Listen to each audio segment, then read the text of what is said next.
Okay, that turned out a bit easier than I was fearing. So just some new brackets for this top mount. I've lifted it up quite a lot. I keep being surprised by how much of a curvature there is in the bonnet. It's loads of space. I've still got probably an inch above that.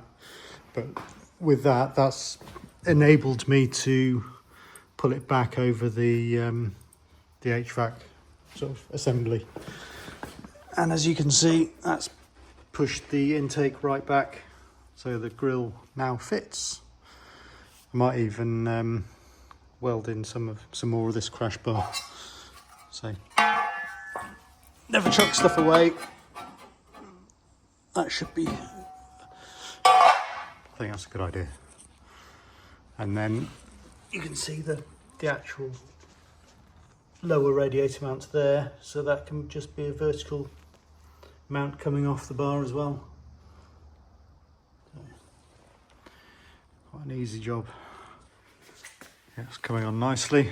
I've TIG welded that middle section in and cut some pockets out at the back for where it clashes on the bottom of the radiator assembly.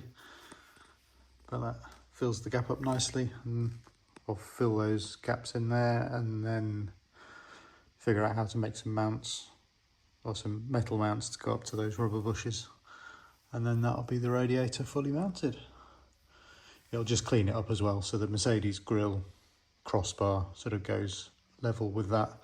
I'll probably end up painting the main crash bar as well, just to let it disappear. But I'm pretty happy with that. Got all the strength back.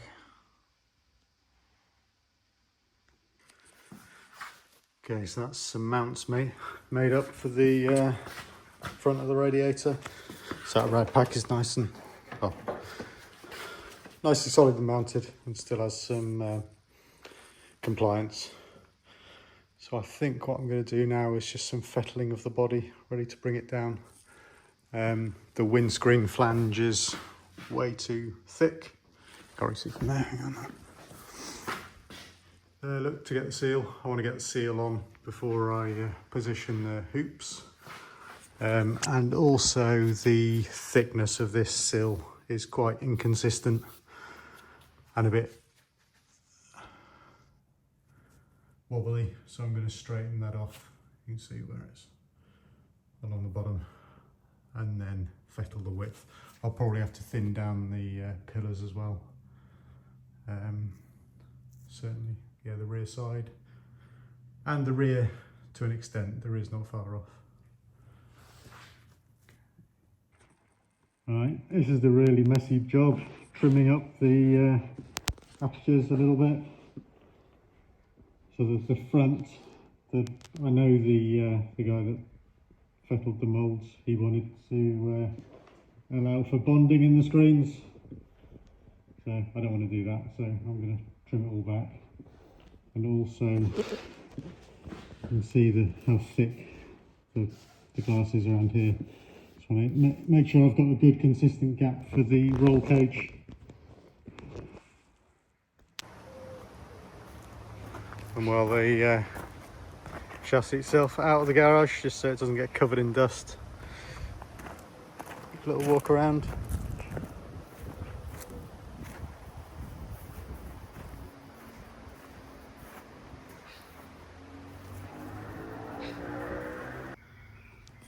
Okay, I saved the mess of grinding all that fiberglass out to get the rubber seals in.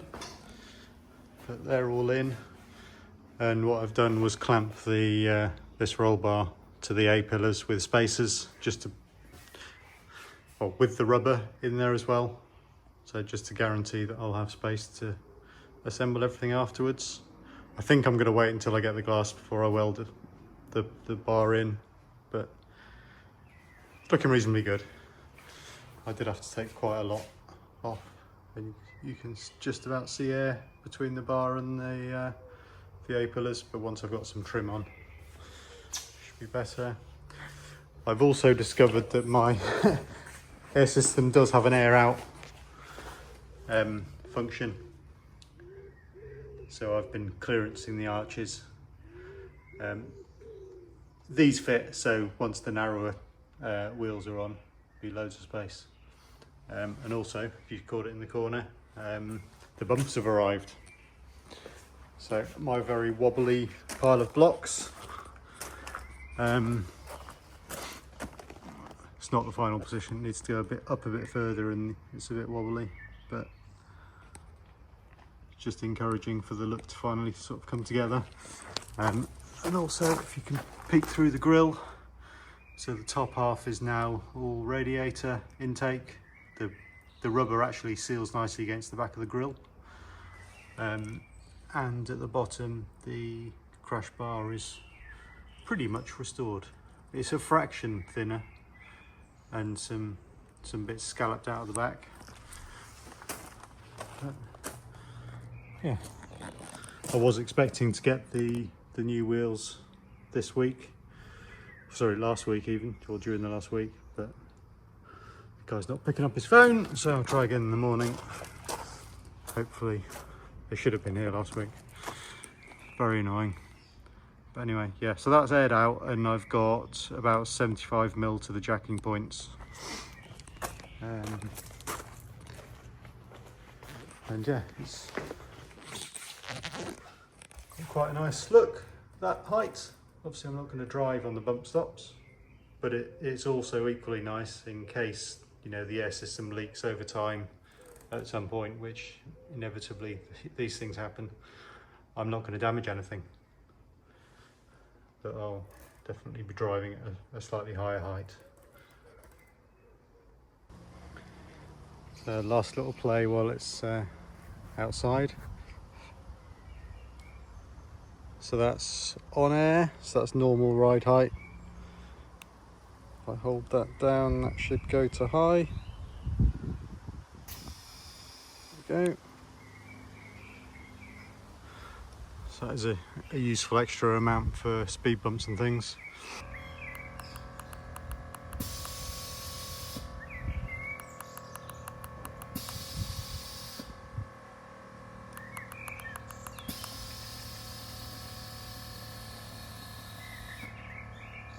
Oh, it's really dumped.